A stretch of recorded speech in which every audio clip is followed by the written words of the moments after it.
Hey, peace and assalamu alaikum, everybody. I'm sitting here wasting time. My hands look horrendous because I'm out in the garden today. But while I'm sitting here, not handling my business, I figured I would take the time to talk a little bit about my history in Islam. I said in another video at some point that I would revisit this topic of the Ansaarullah community, which is, so let's see how to start. So I was born Muslim, and even though some people don't consider this group Muslim necessarily, a lot of these arrogant folk, only Allah could say who's a Muslim, mind you. I remind you, and the reminder benefits the believer. But yeah, I was born into the Nation of Islam. I was always taught about, Allah being a creator and all that good stuff. I'm trying to see what this is in my background. Oh, my mangoes. So, yeah, I was always taught that Allah was the creator, God, as it was taught to me and millions of people nowadays. I don't see Allah as a God per se, but that's something different. I see Allah as the one creator. I'm not going to get into that because a lot of people might get mad instead of asking. But yeah, I was born into the NOI, and my mom converted to Islam. My mother and my father converted to Islam before I was born, and so I and all my siblings were born, to Muslim parents, and so were born Muslim. I took Shahada later on my own when I was 17, but suffice to say, if a person can be born into a religion, then we were born into Islam. Yeah, so, my mom, she used to cover and all that good stuff. When I was growing up, I was born in 1972.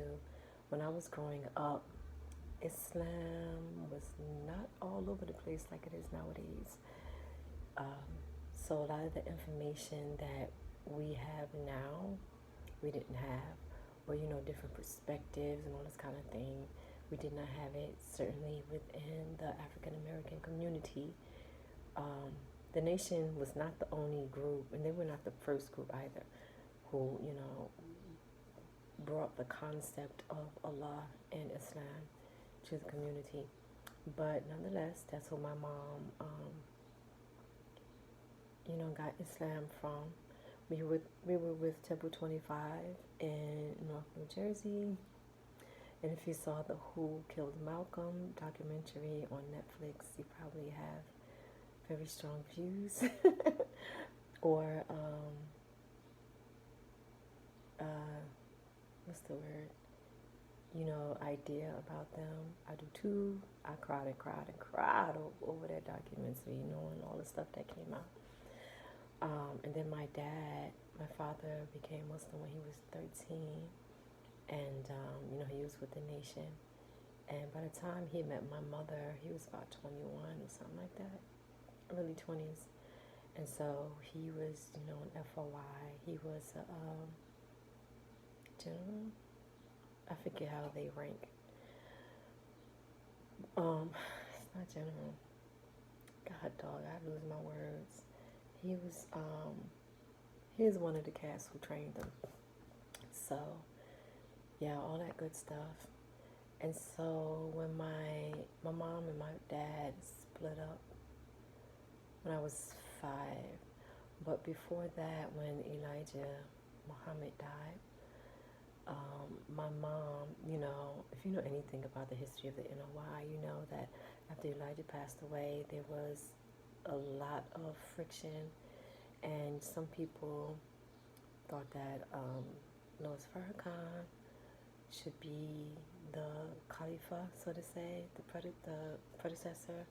Some people thought that Elijah's, I feel weird saying Elijah because he's an elder, but Elijah's son Warith They thought he should become, the next one, and whoever else.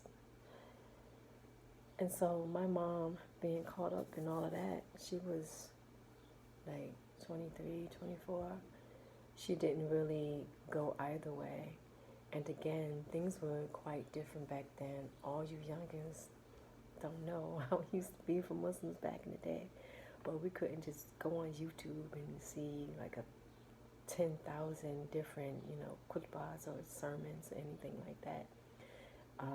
So I do remember as I got older, Louis Farrakhan. Farrakhan used to have this Sunday radio program, but it was on like the AM station. And I don't know about nowadays, but the AM stations back then were really hard to adjust sometimes. So I remember a few times my mom cut it on for us to sit down and listen to, but it would be so staticky and be going in and out and all that. But she never really went with either one of them.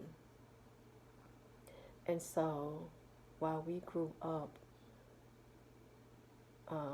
with the belief or the faith that we were Muslim, we didn't go to masjid or anything like that, because my mother, from what I know, I was youngin', but my mother was a stay-at-home mom. My mom never went out.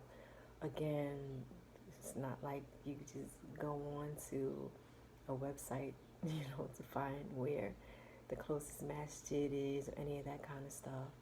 And she basically just figured, I'm Muslim, I'm gonna praise Allah, the way I think it should be done. And so we didn't grow up knowing about Salah or any of that kind of thing. But in saying that, it's so crazy because my mom, we had no concept or idea, at least not that was taught to me. A lot of parents, even nowadays, they don't actually teach their children about Islam, and it's throughout the Muslim community. I've learned it just by watching other people on YouTube, Pakistani Muslims from London or whatever the case is. They're just you grow up knowing you were Muslim, but nobody ever told you anything. No one ever told you that you have to cover your hair. Nobody ever told you, that you couldn't have a girlfriend or, any of that kind of thing. So you just kind of stumble along. It's well, I'm Muslim. I don't eat pork. I fast for Ramadan. We didn't even know about Ramadan. I didn't know anything coming up. But the crazy thing is my mother's natural innate disposition, her way of being, was sunnah. Like everything about my mother, everything about my mother is so nuts. It was sunnah. And so me being her daughter and the eldest child on top of that, I just naturally picked up ways of the sunnah because it's just how my mother was. So yeah, I grew up that way. Then my mom passed away when I was 14, and I didn't know what to do. But the other crazy thing is my faith in Allah was always so strong, so strong. I used to thicker all the time, and I had absolutely no idea that was a thing. I didn't even recognize that I was doing it. It was just something that I did. I always stickered. I always made dua. So Allah put that in me. And I've had some miracles happen, let me tell you. Let me tell you one thing that happened. So after my mom passed away, and before my mom passed away, I started acting out and stuff. I was 12. And my mother was not the beating type. So, and she was really, really sick also. My mom had cancer. And I didn't realize I was a little stupid 12-year-old child. But I was extremely shy. And so when I did start kind of venturing out into the world, and I'm from the hood, honey, the girls that I kind of gravitated towards, I guess, were just out there wilding. And I don't know why I like them. Maybe because I have a child like this too. That I think this is the same case. I think that the way they were represented some sort of freedom to me, and the ability to just speak up, and like I was never like trying to find trouble or fighting and all that kind of thing. But I found other ways to get into trouble, and I just was not a good daughter, to be quite honest. Again, I was 12, I know. Right now, I'm about to be 48 in a couple of months, inshallah, so I have a totally different perspective.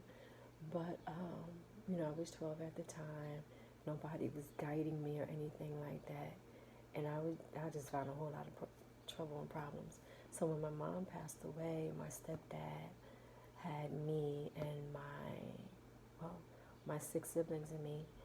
And we were affiliated with DIFAS, which is the Division of Youth and Family Services, because my stepdad's sister, I'm trying to be a lady, so I ain't gonna say what's on my mind, but she was notorious for getting mad at people, and she would call DIFAS and have DIFAS come to their house and start investigating. And I don't know how it is now, but back then in the 70s and the 80s and all that, if someone called DIFAS on a person, even if there was no evidence that they were committing child abuse or that the child was in trouble, they still had to go through the process. And they essentially never left you alone so many of the times. And I was the thing with my mother. I remember when the first day that the woman came from DIFAS, and she told my mom that someone had called and said that she didn't have any food for the children, she didn't have any clothes. And I can just remember my mom going from closet to closet, like, no clothes, what's this? You see all these clothes? What's this? You see these clothes? What's this? You see food is in the cabinet? And I distinctly remember the woman telling my mom, I understand, I see that you have stuff, and, we have to go through protocol. I distinctly remember that's the first time I ever heard the word protocol. And so they came in and stayed. So when my mom passed away, since I was still kind of acting out, I wasn't doing wild stuff outside in the streets, but I would not go to school and things like that. School bored me, because I could literally be out of school for a whole entire week, go back and ace a test. And then the kids, they were just so unruly. I just wasn't happy at school. Well, is this no surprise? I homeschooled all my kids. So DIFAS, this turned into a long story. So when my mom died, DIFAS wanted to take me out of my stepdad at that point, out of his household, and send me to a group home. And I was just praying. I was just thicker and thicker and thicker. I didn't know that's what it was at the time. But I just kept thickering. I kept making dua, asking Allah to have them not come and get me. And I prayed and prayed and prayed. And I think the lady was mad late. So I was hopeful, but nope, she came. And everybody was so sad. My siblings was sad. My stepdad was sad and everything. And I was oh wow.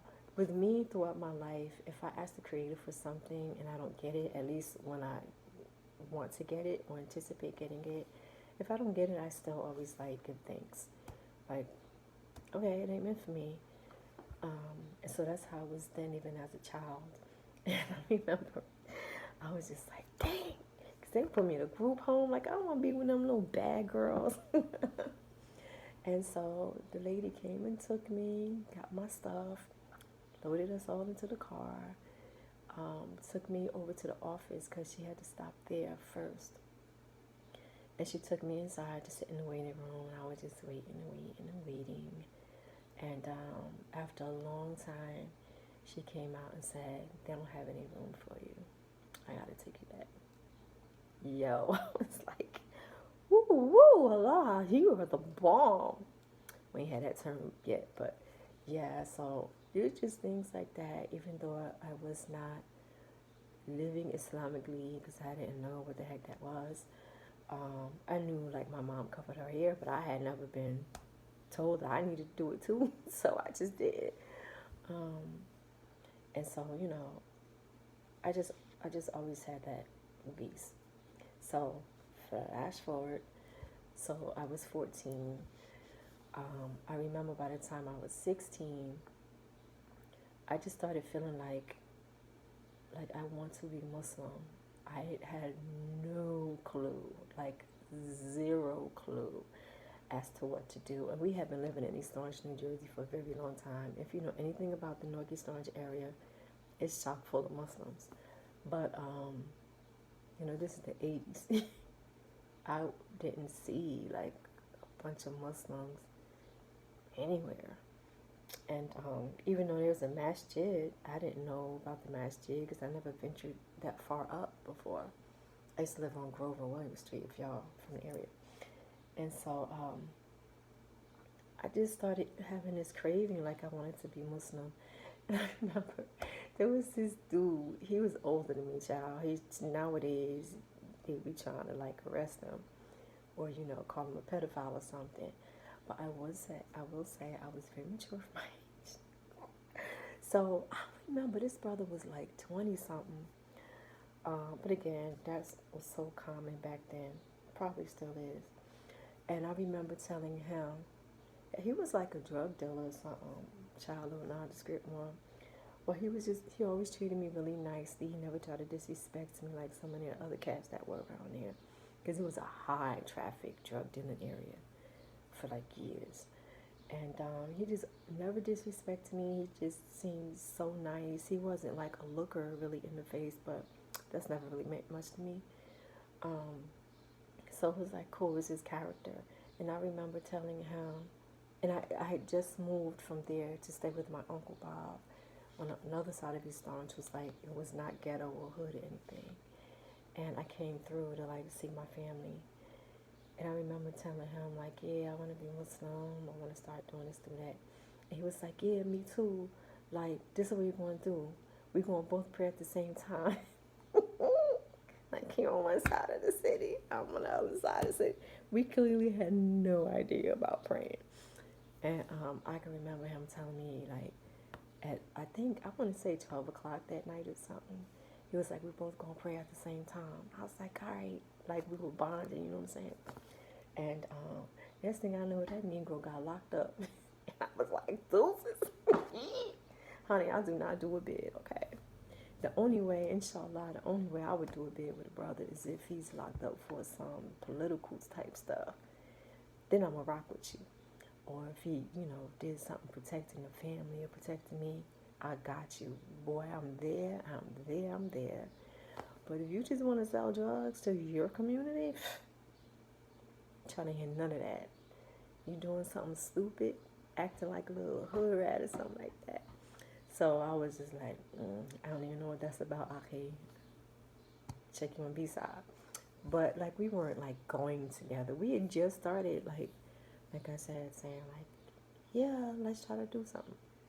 So that was that. I had no clue. So, but I did start covering my hair. I knew I had to do that. And I remember walking down Halsey Street in Newark one night. It was like Maghrib. I had no idea what Maghrib was. But like it was Maghrib time. It was like right on the cusp of being dark. And I was walking down the street and this brother, little skinny light-skinned brother, was like running past me, and he had on this long white thobe. Now I know it's a thobe with jalabia, and a kufi, and he had like a shoulder bag or something with books and stuff in it. Like I didn't know that at the time, but he was just running past me, and cats act stupid even nowadays, but certainly back in the day, it could be really cliquish in the area with the Muslims. So if you, were on Lincoln Street, up in like Orange, or if you went to Brantford Place or whatever the case is, But I didn't for real know how bad it was. I didn't really know all this until after I started practicing, living a deen and everything. But so yeah, he came running past me, and I say that to say like people didn't really give me salam and stuff when I gave salam, so I didn't really do it too much. But for some reason, I just felt like it with this brother, and he was running past, and I was like, "Salaam alaikum." I said, "Salaam alaikum," not "Salamu alaikum." "Salaam alaikum," and he like stopped. And he's like, "Wa alaikum salam. How you doing, sister?" And he was just nice, and we started kicking it for a long time. And I remember we were just talking. He was, people used to think we're brother and sister after, we became friends, because he was really light skinned. And I used to just come downtown Newark to like chill and stand around him when they be out there like selling their wares or whatever. But downtown Newark is a big vending area, like street vendors and stuff, for y'all who don't know. So his name was Mansour. Big up Mansour. I miss you something terrible. If anybody know Mansour from the Ansars, tell them to get at me. But that's how I found out about the Ansaarullah community. We just stood there for a very long time talking, and I remember I had on like a crossbody bag, and I was like, yeah, like I really want to stop smoking, all this kind of stuff. That fool opened up my purse. I just met him. He opened up my purse, took out my stoves, broke them suckers in half, my Newports, 100s probably. He broke them and threw them in the street. He was like, there you go, you don't smoke anymore. And I stopped smoking. But, so he that night taught me about the Ansaarullah community, the Nubian Islamic Hebrews. Yes, it took me a whole 22 minutes to get to here. Be patient. I'm long-winded sometimes. So he taught me about the Ansaarullah. I had never, ever heard about them. I was purely green honey. He gave me books to read, and one of the... let me skip through some things. Let me tell you. The Ansaarullah community, first of all, the Ansaarullah Nubian Islamic Hebrews are not affiliated with the Majlis Ansaarullah, like worldwide community. It was really affiliated with the Sudanese organization or movement over there with Ahmad, the Mahdi. There was a brother, I can't remember it, Muhammad Ahmad, I think. Muhammad Ahmad al-Mahdi. He was who, I don't remember everything. Just look him up. I can't remember everything that I learned about him. And I recently read up about him, and I just can't remember right now. Suffice to say that in the, maybe I'll try to put a link down there. But there was revolution going on in the Sudan, and many Muslims thought that this brother was the Mahdi who is supposed to come back. I'm not going to go too much into that because I don't want to give any messed up information. So look it up, and like I said, inshallah, I will try to put a link in the description. But it was really like a black nationalist Muslim group in a lot of ways, at least for here in America. It was greatly a black awareness of self, a black pride type of organization, but it was based and steeped in Islam. It was primarily African American. There were communities, we call them, or like campuses, if you will, throughout the United States. So far as I know, there were some here and there in different countries, but Allahu Alam, if that was really a part of the same group. um, so the leader, the imam of the Ansaarullah, Nubian Islamic Hebrews, was a brother named As-Sayyid al-Imam Isa al-Hadi al-Mahdi, a.k.a. Dr. York, a.k.a. Malachi York, who is also nowadays the leader of the Nubian nation. And I don't think they went through another change since then, but I could be wrong. But initially, it was an Islamic organization that he headed, and there are a lot of bad things out there pertaining to him as a person, as a man, as a human being. I don't know about him. All I know is about the organization itself. And I was not raised within the community, the Brooklyn or the Spring Valley chapters primarily, but I have heard some people with children who came up in they're inside the community have some very bad things to say and very hard things to hear. All I can speak for is what I experienced, and what I experienced was beautiful. And I'm not the only one. Hundreds of others, if not thousands, loved it. I think it was very much a community. It was awesome. Now, I only moved in. I mostly was a member on the outside. I did move in for a few months, not in Brooklyn. Brooklyn was like the main chapter, like the headquarters. I lived in D.C. for a hot second, and then New Orleans for a hot second, and came back to Jersey, back to home. But I loved it. I thought it was awesome. There was a sense of community. There was a great sense of entrepreneurship. We used to cover our faces and everything, which is very hard. It's probably really hard to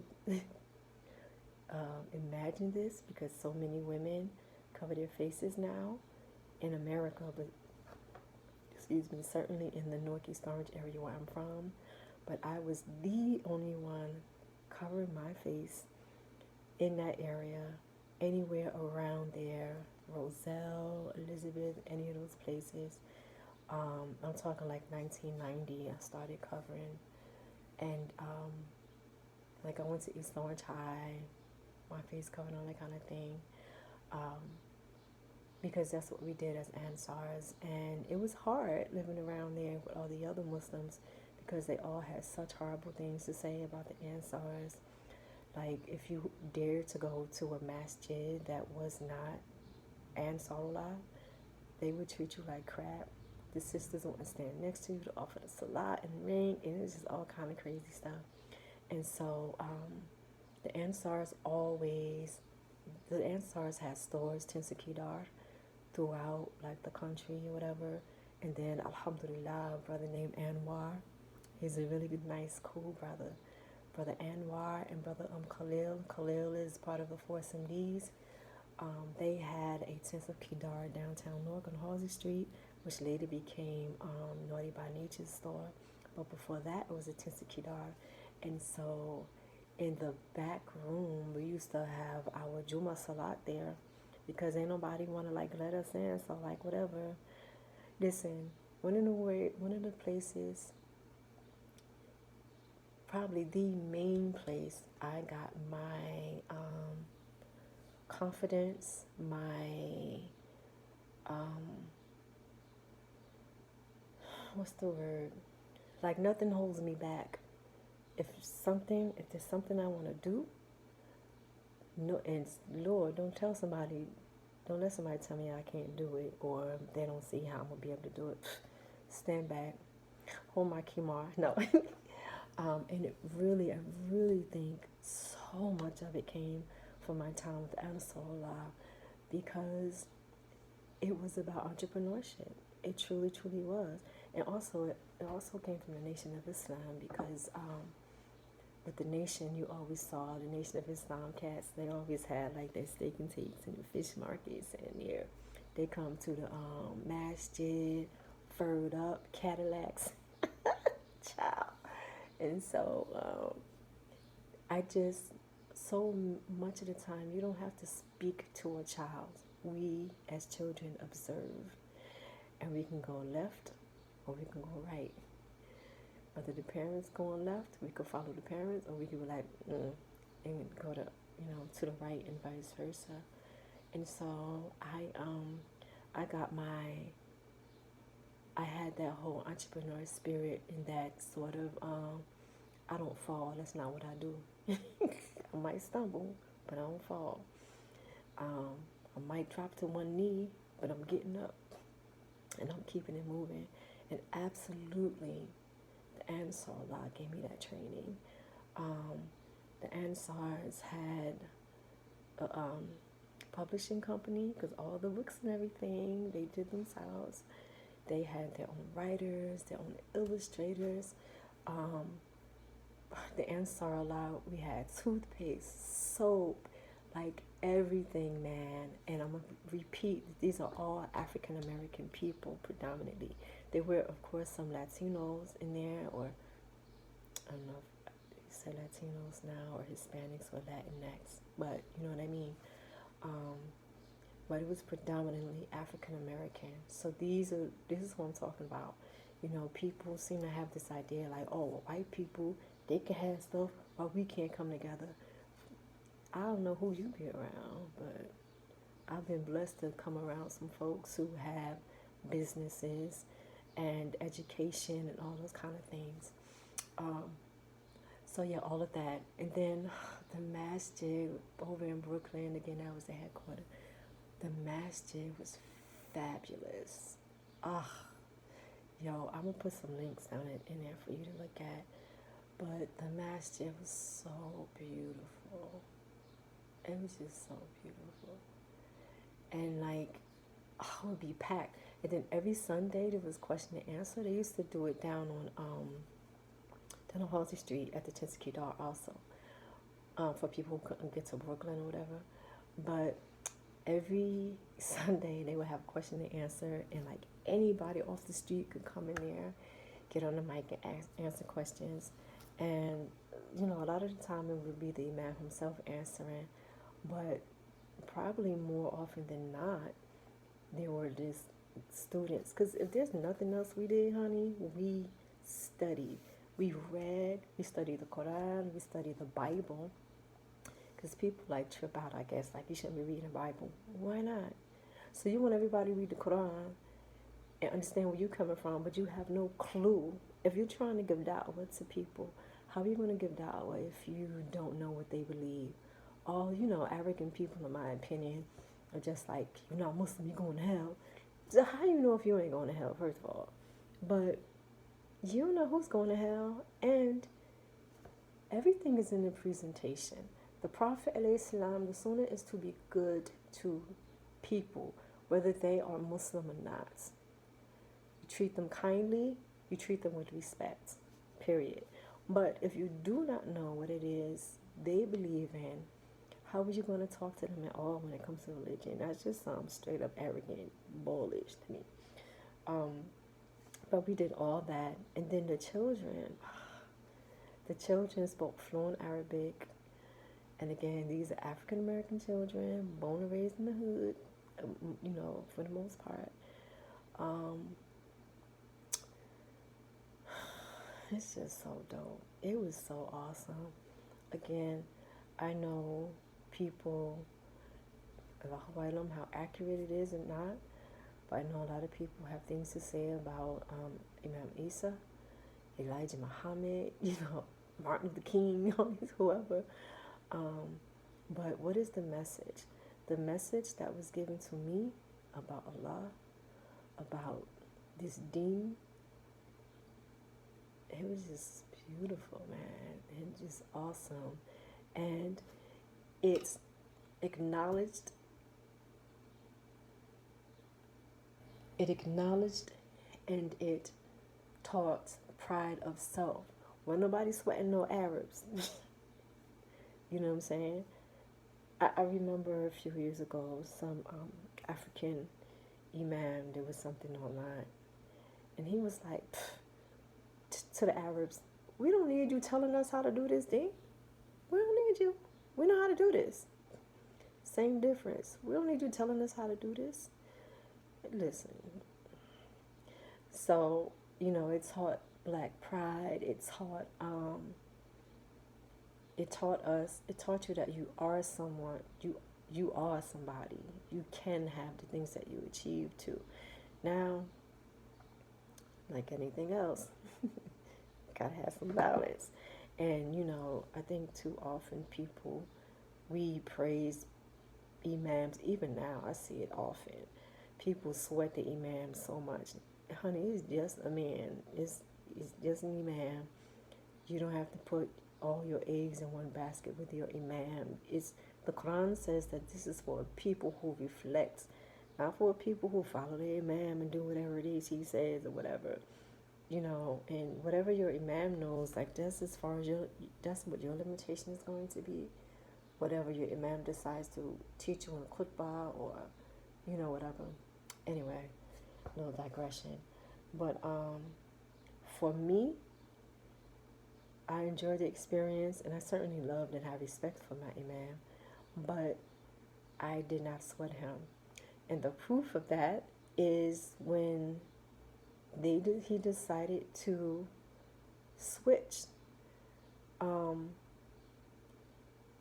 He, if I can remember correctly, somehow, I think he was doing something with the Shoshone Indians or something like that.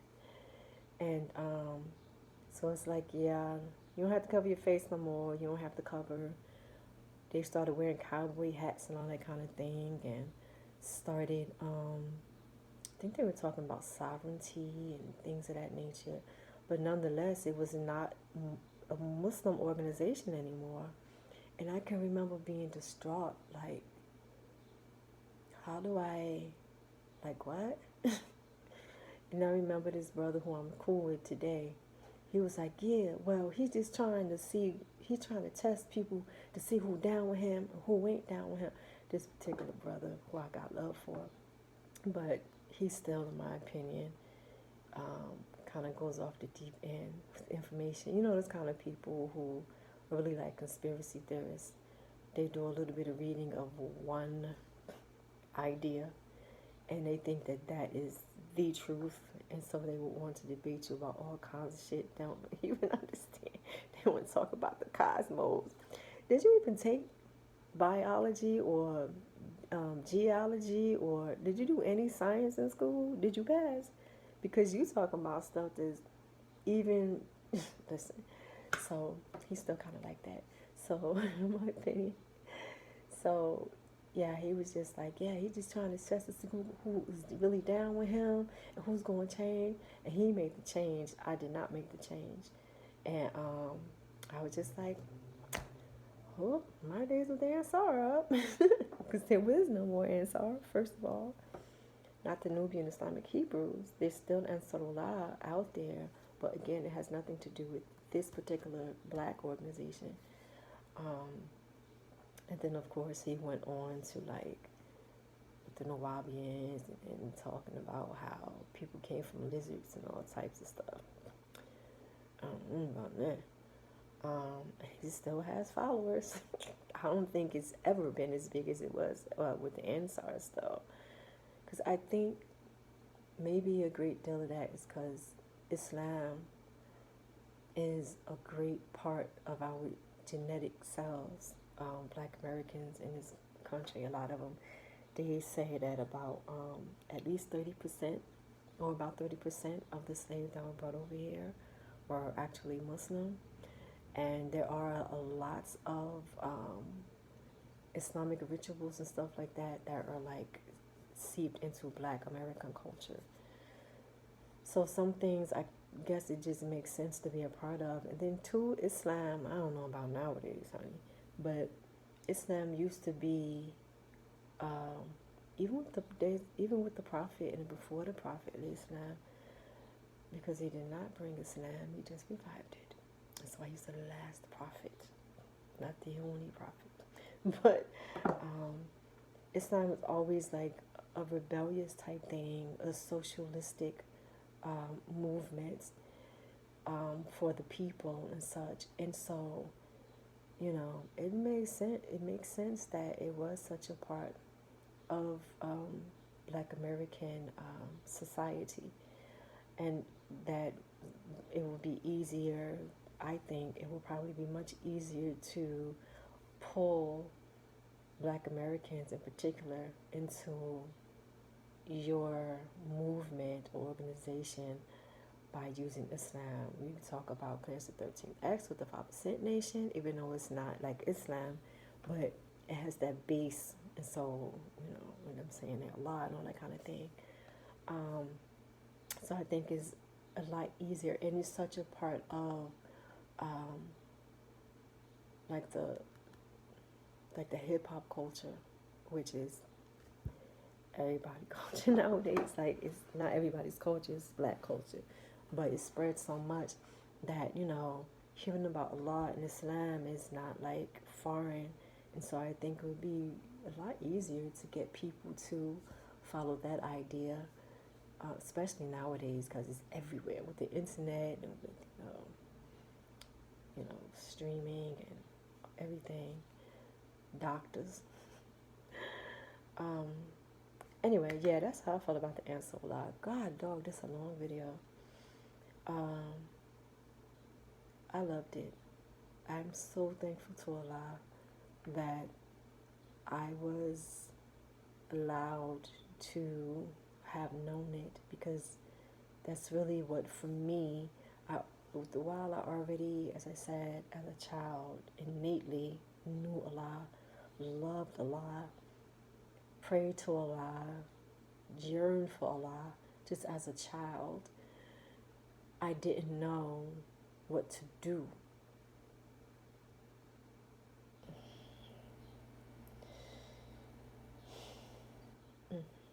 I didn't know what to do, which way to turn to get to know Allah. I knew nothing about the Quran. I knew nothing about anything.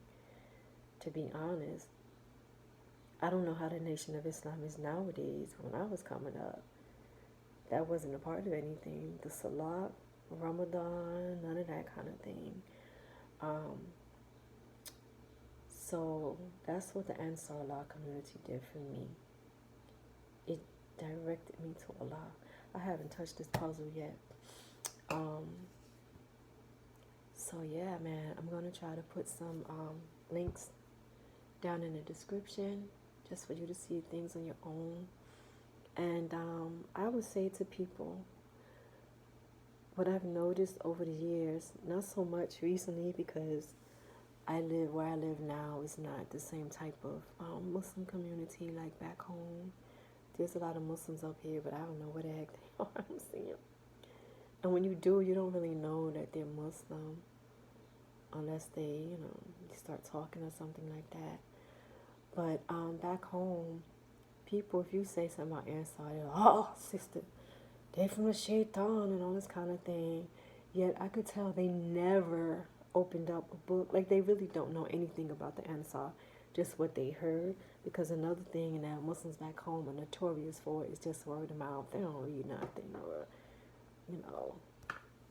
oftentimes when they study is because they're getting ready for battle. Somebody come to me and say such and such, I'm going to hit them with this hadith, but they don't really, in my opinion, my observation or understanding of them, it's not like, I'm not saying that they don't have true faith in Islam or in Allah or anything, but it doesn't, I don't know, seem authentic, or I don't know how to say it, but it doesn't seem like they come from a place of love. They come from a place of fire to me. Not all of them, of course, but I would say a good 80%. And so, you know, they would say things, but the crazy thing is, we were the ones running around with our faces covered while they were telling us, like, you ain't got to do that. He crazy. That's only for the people in the desert. Or, you know, like, don't go into that community because he rapes all the women. So you mean to tell me he has sex with thousands of women? Like, it makes no sense. Yeah, and it's like the stuff that they seem like they want to do now or try to do now, he was already doing in the 60s, the 70s, the 80s, the 90s.